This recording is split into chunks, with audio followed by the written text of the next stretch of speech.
We're taking a look at a dangerous issue you may not know about, but chances are your kids do, certainly if they listen to rappers like 50 Cent.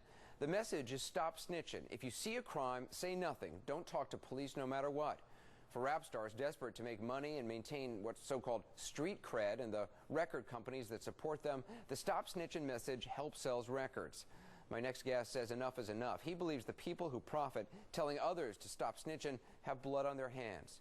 Jeffrey Canada is an educator, president and CEO of the Children's Zone in Harlem, and the author of Fist, Stick, Knife, Gun, A Personal History of Violence in America. We spoke earlier. Let's talk about snitching. This notion that it used to be a snitch was a criminal who was ratting out another criminal to get a lesser sentence. It's now no longer that. Yeah, it's become, what snitching now means is that any citizen, you don't have to be involved in it. You could be a straight person, obey the law every day, love your family, love your country, go to church. If you see a crime and you decide you're going to report that crime, then you're a snitch. And they are trying to turn this into a cultural norm. Now, I've had people, this is one area I've had people come back to me and say, come on, Jeff, snitching was always bad in the black community. That is not true. That is not true.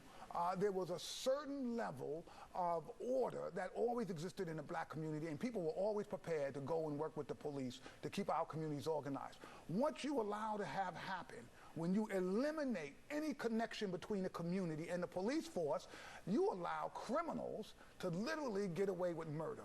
You allow people to come into communities, kill other black people. These are black men killing other black men, and no one says anything. And you know what happens? Then it means that you killed my friend, so now I'm not going to get any justice, so I have to come kill you. Then your friends have to come kill me. Then my brother, and it just goes on and on and on. That's the pathway to destruction. But there are those who say, and I heard Russell Simmons say it on a show, that there's always been distrust of the police, and that this idea of don't be a snitch comes from that distrust of the police, that when you have a heavy police presence, when you have what is perceived to be injustice and an unequal police response against African Americans, you're going to have people not want to cooperate with the police. Here's the contradiction in this. As African Americans, we know when we have a problem that needs to be dealt with, there are people who are perfectly prepared to go on and take on the police, challenge them to lead marches and demonstrations so that we can try and get justice for African American people.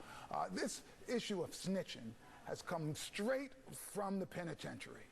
This is really about sanctioning criminal behavior. This is not political. If I see you murder somebody, if I know that you have raped somebody, that I am not going to call anyone, and I'm going to let you get away with that so that my community continues to become a place that's infested with crime and criminal behavior. That was never part of the original, I think, contract we had as African Americans growing up in our community. And that's what this is new. Are you worried about talking about this? Are you worried about being labeled a snitch? I have been cautious about what I've said. I have decided that whatever risk is involved in this, it's worth taking.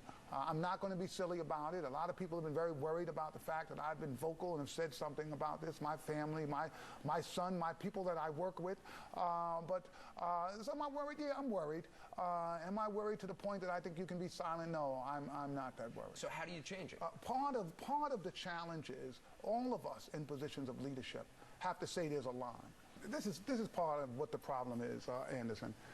I know a bunch of middle-class African Americans. We've worked hard, we've played by the rules, we're raising children, and guess what's happening to our children? They're buying into this whole theory that they ought to be like the rappers. They ought to be gangsters. So I have kids who've never been hungry, who've always had clothes, and what do they want to do? They want to go out and get involved in selling drugs because they think that has something to do with being black. This image is pounded into their head day after day, year after year, that this is what black people do, and they don't hear any of the other kinds of things, and I think that's the music industry's fault. You have no doubt this is killing young black I have no doubt in my mind. I have no doubt in my mind that this is setting the cultural context for murder. That if you tell a kid that, look, take his life, get a gun, use the gun, kill that guy, go and shoot him. You say it over and over. There are kids who out there, not every kid, they're going to say, oh, Jeff, you're saying this is the reason there's homicide in the black community. It is not the only reason, but it is certainly setting the cultural context for murder in our communities. And that's not the role the artists have played in the African American community. They have always taken us to the light. When you go through history of our people, You go through slavery. What kept people moving? The music. You go through the civil rights struggle. Everybody knew the songs. We Shall Overcome. Everybody was singing. Music helped us. James Brown, Say It Loud, I'm Black and I'm Proud. They helped black people figure out how to navigate what was a very treacherous place in America for them. This is the first time the music is sending us into the darkness. It's actually saying, do this and go to jail. Do this and die. Do this and kill. That's the message. That's a bad message for people. And if it was discovered that there was a white guy in a Ku Klux Klan robe, this is something you said to me before, and it sort of opened my mind to a lot of things. If there was a guy in a Ku Klux Klan robe pulling the levers on this, singing this stuff, he wouldn't be allowed on the airwaves. He wouldn't be allowed on the airwaves. I would tell you right now, I'd have marches on Washington. I'd have millions of people coming out. You'd see a reinvigoration of the NAACP, of the Urban League, of CORE. Everybody would be saying, oh, we've got to stop these white people from saying these horrible things about black people. And yet, here we are.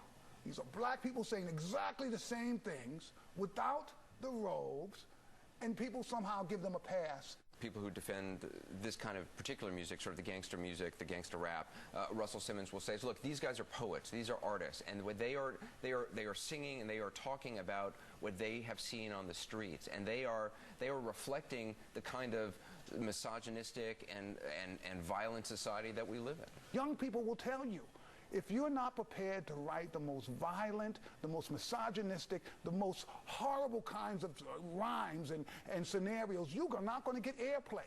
And if I've got 100,000 young black kids around this country who aren't studying in school because they think they're going to make it as a rapper, and they think the only way they can do it is rapping about the worst of the world, then that's what you're going to end up. Every now and then, one of them are going to make it. You're going to get this great genius, but it's all going to have these horrible messages, and that's what's going on. So someone listening at home who wants to do something, because there are a lot of people out there who want to do something and feel like they don't know where to even start. What do you recommend? I recommend that first they get some of the music and listen to it. And then don't write the artist.